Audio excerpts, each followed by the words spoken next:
I just figured out something fantastic for you. What do you think of this? And because we're already friends, and they already trust me, and when they hear this good idea, all the obstacles are gone, they jump right on it, and everything goes. So this is very important. Cultivating relationships, cultivating friendships. Not as a business, but as a means by which Krishna's preaching mission can be expanded. Never chastise in public, we already talked about. That's another point here. Here's another one. Keep your word. If you guarantee something to somebody, you'd better be ready to make sure that happens. If you give somebody your word that something's going to happen, and you don't do it, that's very bad. Now, there are conditions on this. I know one person I made a negotiation with, the terms and conditions under which he would work with me. And then I gave my promise what I would give him considering those terms and conditions. Now, if he had kept to his terms and conditions, I had better have kept to my terms and conditions. In this particular case, he changed his terms and conditions and made them higher. At that point, I withdrew my terms and conditions. That is acceptable. That's called renegotiation of the contract. That's perfectly acceptable. But if you tell somebody, like a president tells somebody, Prabhu, you go on Sankirtan for the next year, and then I'm going to send you to the Mayapura festival. And when it comes time to go into the Mayapura festival, if you tell that person, sorry Prabhu, there's no money, keep on Sankirtan, then you may as well retire, because nobody's going to work for you after a while. If I tell somebody, at this point in time, I'm going to do something for you, then I had better make the arrangements to do that in advance, which means I'm going to put money away for that person's trip, or that person's building, or that person's project. If I say I'm going to do it, I'd better do it. And if you do that, then everyone will trust you, and you'll be able to accomplish anything you want, because people will cooperate with you. But if you don't do that, if you break your word, then no one wants to work with you anymore. One example in America, one temple was going bankrupt. They were going to lose their temple. They asked me for a loan. I said, I'm completely broke. I have no money whatsoever, and I don't want to do this. They begged me. I said, okay, for the sake of your temple, I'll do this, but I want that money back within 6 months. I will only agree to this if you give me back in 6 months. They said, yes, yes, yes, yes, yes, yes, yes. We need the money immediately. Send it. I sent the money immediately, and then in the meantime tried to get some contract made, because usually I make contract first, send money second. You know, ISKCON devotees. But in this case, there was an emergency. I sent money first, sent contract second. Person refused to answer the mail, refused to answer his email, refused to answer the telephone, repeated calls, refused to answer fax, refused to acknowledge my existence. 6 months later, no money. No means to get money. No nothing.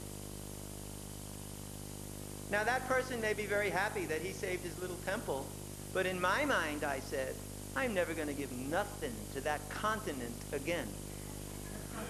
That's what I thought. Because I was cheated. He said, I will do this. He promised me, and he didn't do it. That's cheating. And I know what it did to me, and therefore I don't want to do it to others. If you say you're going to do something, you'd better do it. And even if it means pain, do it. It's more important. Now, if you're a complete fool and can't do it because you're an incompetent, then you may have to tell the person who you promised, my dear devotee, I'm a complete fool, I'm a complete incompetent, I didn't put the money aside for your trip to India, I had to spend the money on this debt and that debt. What can I do? Please tell me. You know, that you might be able to do. But even that stinks. Especially if you've got your nice car and stereo set and mobile telephone and you're going to India. But that devotee, he's not going, and you promised him. You know, best thing would be you give him your ticket, he goes, and you take care of the collection of the money. That's a proper leader. You shouldn't cheat people. If you say something, keep your word. Otherwise, don't say it. There's nothing wrong with not saying something. It's perfectly legitimate. If you don't say something, if you don't make a promise, that's okay. If the devotees come to you and say, we got to go to India next year, and you say, I can't promise you anything, the economy stinks. You guys aren't collecting enough, how am I going to get you to India? You tell me. I can't guarantee anything. If I can do it, I'll do it. If I can't do it, I can't do it. No promises. That's fair. They know what to expect. No false expectations. But if I say, you just go out and collect, I'll buy you a new Mercedes. There's false expectations. There's no way you're going to buy him a new Mercedes. You're cheating him. This is a way to get people to work in a cheap, short-term way. Offer them anything, give them nothing. Or give them peanuts. You know what's going to happen. They're going to go away. They're going to tell everybody in the world that you're a cheater. They're never going to work for you again. Your whole temple's going to collapse. Everything's going to go bad. So you must keep your word. Don't give false expectations. Tell people frankly what's the truth. Or else just don't say it. Tell them frankly, we can do this much for sure. We cannot promise anything more. This much we might be able to do under certain circumstances, and if Kṛṣṇa showers his mercy on us, we might be able to do that. But don't hold your breath. Now that's honesty. Tell people what to expect actually. They'll appreciate it. They won't hang you. And be quite honest when you say, if you have to say, I can't say now. I don't know enough. I have to find out. I'll get back to you. Don't give false promises. Don't give illusory promises. Don't just talk because you like to hear the sound of your voice. Don't just talk because everybody likes to hear your flowery words of promises and praise and glorification and blah, blah. That is not required. Stick to the truth, the plain truth, or else don't say it. Don't promise anything you can't keep. Don't give any word that you can't keep. Be very straightforward. Very important quality of a devotee. We've spoken here about respecting the gifts of others that you work with.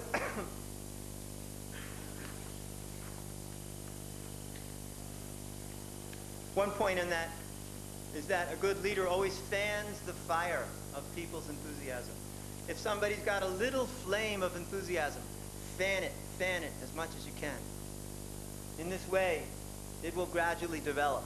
And then people will be very happy to work with you when they see how you're helping them by fanning the flame of their things. Facilitate others' work. We've already talked about this. You have to facilitate people by giving them vision and leadership, support, guidance, correction where needed. One point in this is that you have to avoid constipation. There's a couple of ways you can get constipated. One famous way is paralysis by analysis. You paralyze everything by analyzing it from every point of view until everybody understands that nothing's possible. You just analyze it and analyze it and analyze it. But things don't work like that. Sometimes you just go for it and it works, even when the analysis says it's hopeless. I know there's one joke in the Forbes magazine for the businesses that they made a survey amongst the top asset managers in the world and how they were managing all the money and making investments and everything. And then they had one of their staff members put all the assets on the board and shoot darts at it. And wherever the dart hit, they invested in that company. And do you know that they did just as good as the experts? Now, we're not saying, neither are they saying, that you should do your asset management by darts. But what they are saying is that paralysis by analysis is a very real factor. There's just so far you can analyze things and just so many results you can expect by such analysis. There's another one, constipation. Nothing can get through the system. We can't digest anything. We can't make anything happen. After all, the whole point of doing things is to get things to happen. We're only meeting, we're only managing to make things work. We're only trying to get things to happen. Therefore, if there's some stoppage in the system, you need an enema. You got to clean out the system so that things work. Otherwise, what's the use of eating? We want things to work. So if there's a constipation in the system, clean it out so that things will work. Don't be afraid of doing things. Things have to go on. It's better that things go on and you adjust the direction later. Bhaktivinoda Thakur said progress is a series of little adjustments towards the goal. Sometimes people say, Bhaktivinoda Thakur again, stop, this direction is wrong. Go back to the beginning and start all over again. But he rejected that. He said, no, adjust from where you are and keep on moving forward. Don't go back to the beginning all the time, because then someone else will come along and say, no, you're going wrong. Stop everything. Go back to the beginning. Just keep adjusting where you are until you get to the right direction. Because if you go nowhere, you do nothing. Nothing ventured, nothing gained. If you don't try, nothing will happen. You've got to attempt. And you have to be ready to make mistakes and correct them. Try to do the best thing possible. Always consult, get the best opinions before you do anything. Make the best decision. But when it's time to act, go for it. And if you have to correct it, correct it. Of course, we're not talking here about spending, millions of dollars. Then you'd better be really sure you're doing the right thing in the very beginning. For such a situation, you have to make sure that your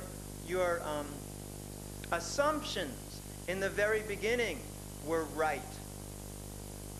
Therefore, you have to test your assumptions all the time until you're absolutely convinced this assumption is correct. Then you can go on and spend your millions of dollars. But if you're not sure about that, then learning while you're going is a very costly process.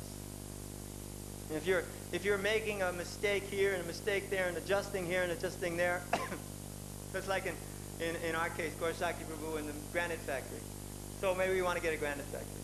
So that costs a lot of money. If we get the granite factory and later on we decide, oh, that's not the right thing, we're in big trouble. Therefore, we're testing the assumption. Is it the right thing? If it is, we're going to do it. If it's not, we're not going to do it. Right? Fair enough. Otherwise, how can you make anything big?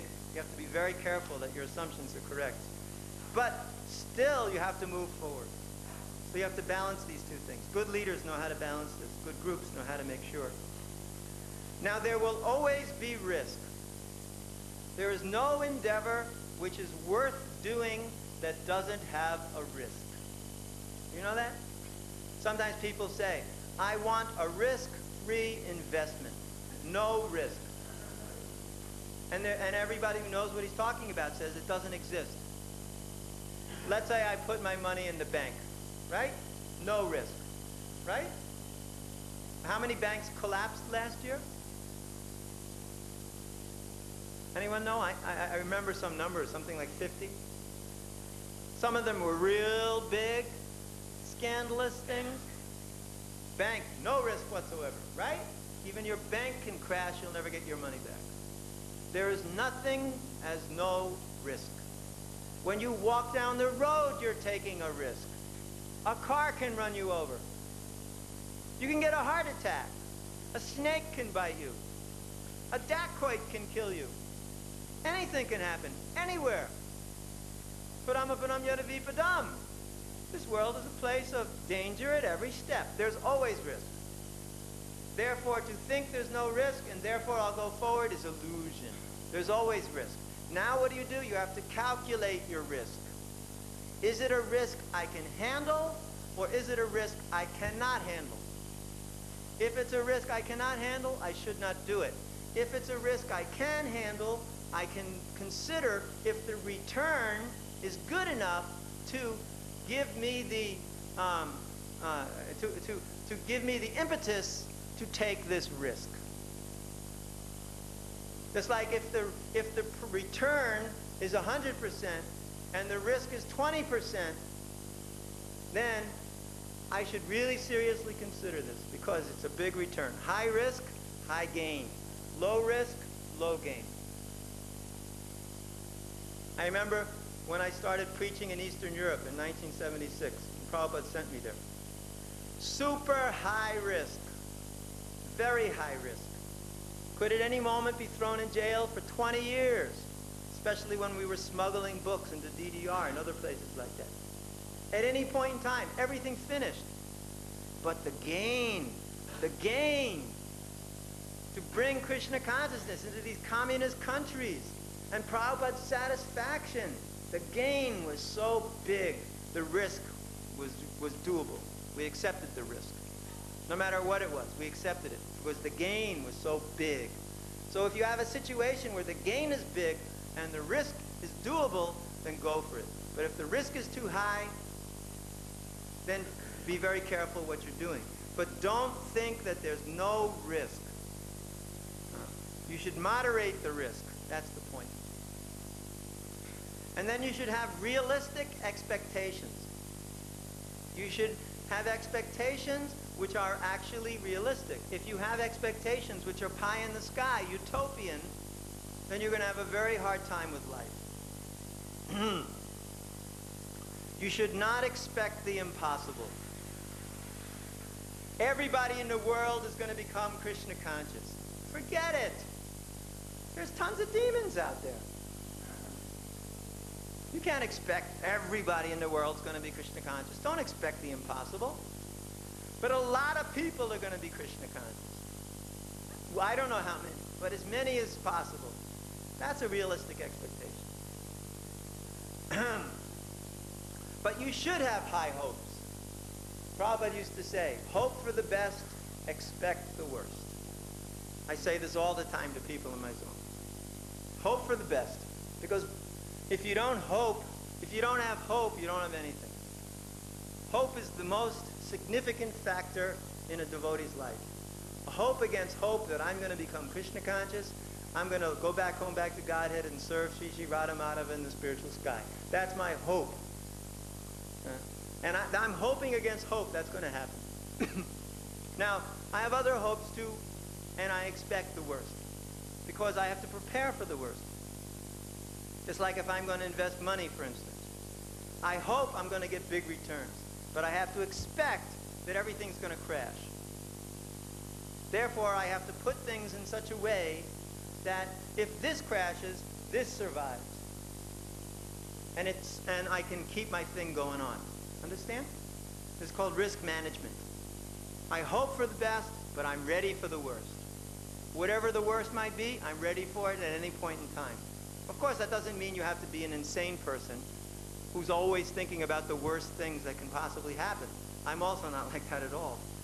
But when you make plans, you have to prepare for bad scenarios, just so that you have something in place when something goes wrong. That's part of good management. Always something that you can do if something goes wrong. Like I always think in the back of my mind, what if the police came in Germany and took away everything? What would happen? I always have that in my mind. Therefore, I always arrange things in such a way that they would have a real hard time. That doesn't mean I can stop them, but they would have a real hard time. And by the time they got to where the core was, it would be gone. So that's risk management. You have to know. You have to think, I want to do this, but if that happens, what am I going to do? What if? This is called what if in business. Sometimes people make spreadsheets like this. What if I spent $2 million? What will I get? What if I spent $500,000? What will I get? What if I spent $4 million? What would I get? You have to make what ifs all the time in your mind. What if this happened? Then what? If then.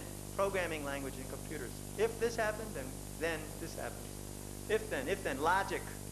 If this, and this, or that, then this. Boolean logic, you know? Constantly add factors on it, conditions on it. If this happens and this happens, then what about that?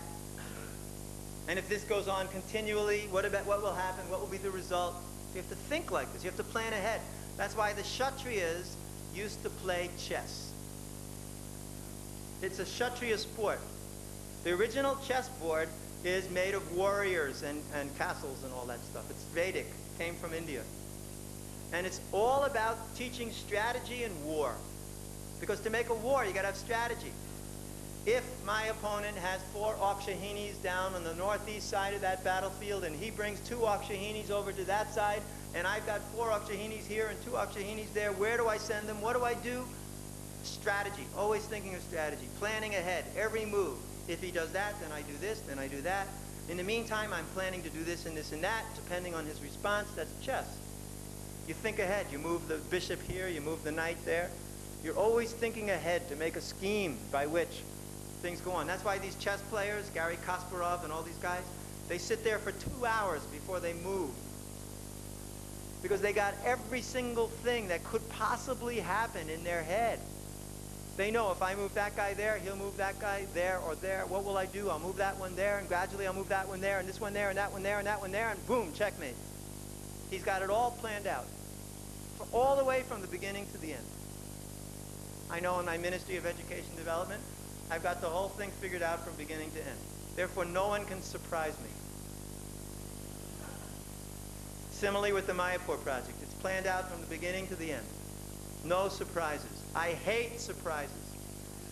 I can't stand if somebody comes to me and says, what about that? And I hadn't thought of it. It drives me crazy. I pull my hair out. Then everything has to be turned upside down. You have to shake everything, figure it all out, emergencies, this and that. Horrible. Much better. You figure it all out in advance and then execute. Then whatever happens, you got an answer. Sometimes people get upset with you when you always have an answer, no matter what happens. They just have to live with that. But it's not a fault to know what you're doing. It's actually something good. So have realistic expectations. Aim high. Shoot the rhinoceros. Go for it. You gotta have the spirit. Shoot the rhinoceros. No one can do it. Fine. No one can do it. Great. That means we go back home and drink lassi. No one can do it. It cannot be done. It cannot be done did nothing so far.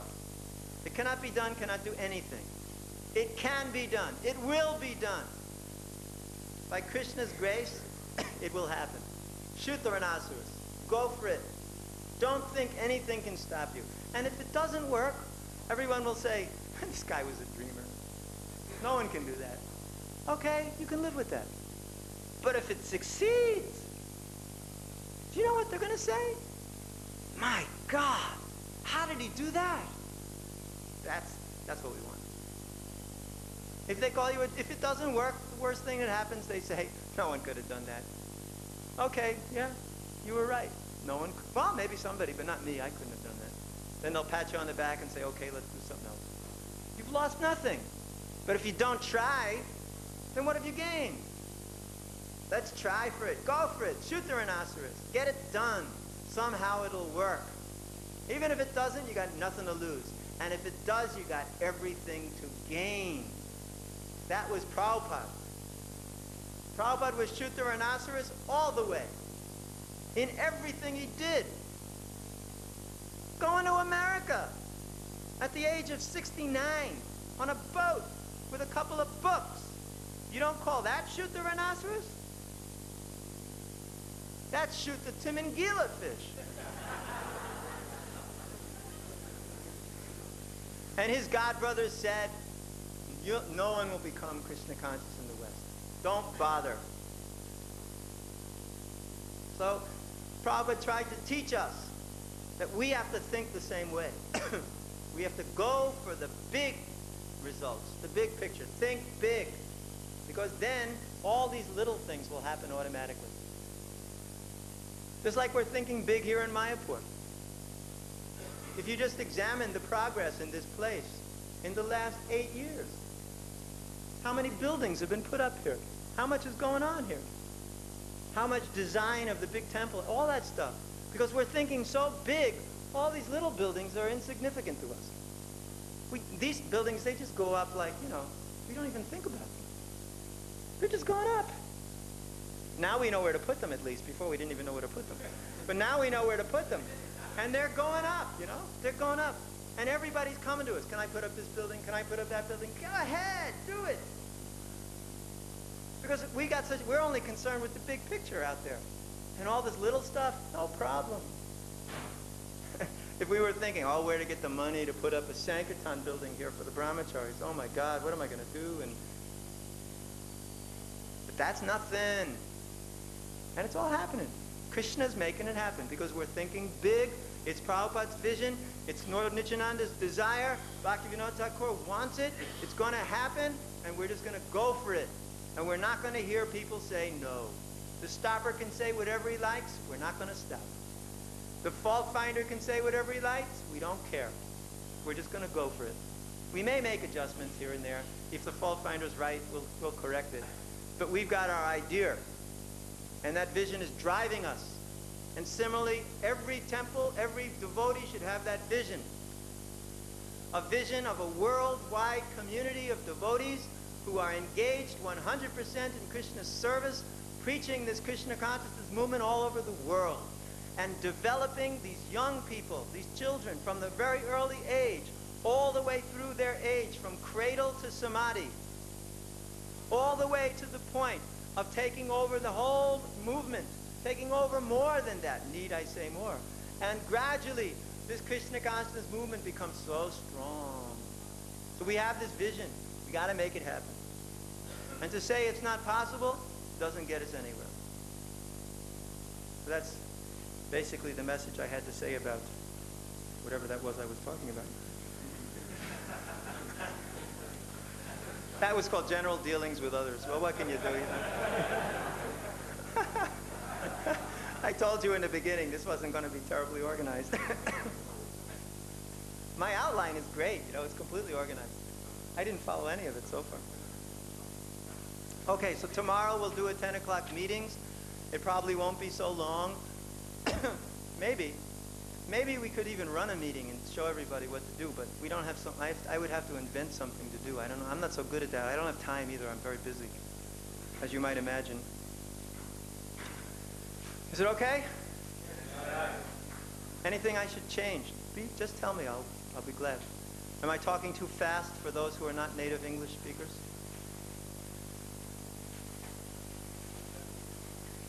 Vajana? No, I didn't ask that. Am I talking too fast for... are the subject matters things you want to hear, or there may be other things you want to hear? Are there other topics you might want to hear? Yeah. Well, now there's no time because tomorrow we'll go into questions. Whatever you want to question me, you just do it, no problem. If I have time, I'll just sit here as long as you need for questions. And if you have something you want me to specifically talk about, I can do that also. We can do that in questions too, no problem. Okay, thank you very much. Harikesha.